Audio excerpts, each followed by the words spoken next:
declare the numbers in terms of business in advance and immediately after the quarter ended. So you would be familiar with them, but just to refresh your memory and to bring both the business numbers and the margins in context, I'll start with the business numbers that you see before you. So we have been guiding that for us in order of priority, the most important is underwriting standards and credit quality, thereafter margins, and thereafter growth.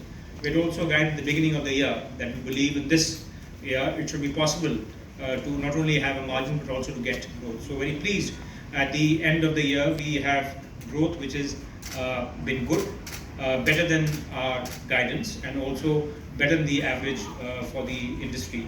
If you look at the advances in particular, they have grown very handsomely.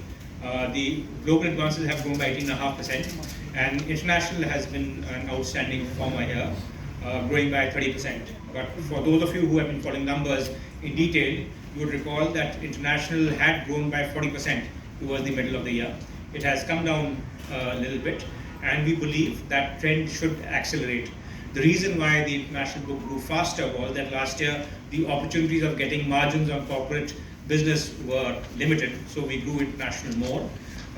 Going ahead next year, we would believe that international would grow broadly in line with the overall loan growth as we go ahead.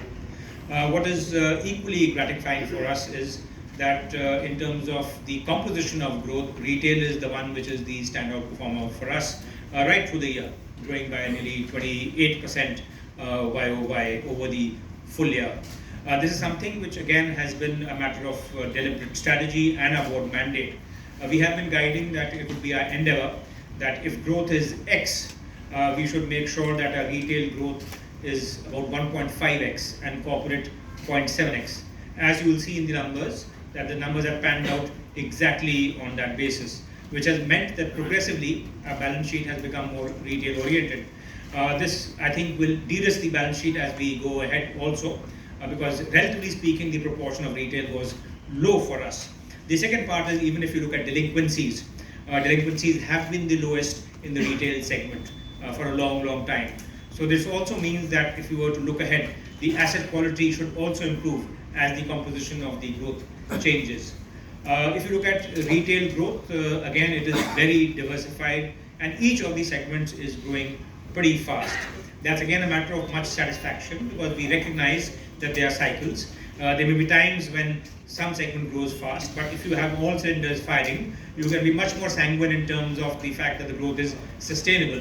So the slowest growing segment really is mortgages and home loans, which is again at 18% plus. And some areas like retail personal loans continue to grow extremely fast at 100%. That's at a relatively low base, but nevertheless, it has now become a size where it is contributing to margins very handsomely. If you look at the last quadrant, you'll find that the growth in disbursements is even quicker, which again augurs well for the longevity of this growth. Next slide. Deposits has been a challenge for all of us this year, and here again the bank actually has outperformed the market by a significant margin.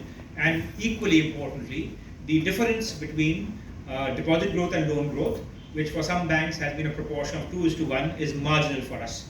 Deposits have grown by 15% against loan growth of about 19%, which means that if you look at the CD ratio at the end of the year, and the material CD ratio is the domestic CD ratio, because that is driven largely by deposits as a resource, unlike international business where you actually raise MTNs and the like to fund the business. So the domestic CD ratio, even at the end of this year, is just about 75%, which means there's plenty of headroom for us to grow our loans without being constrained by deposits in any manner whatsoever.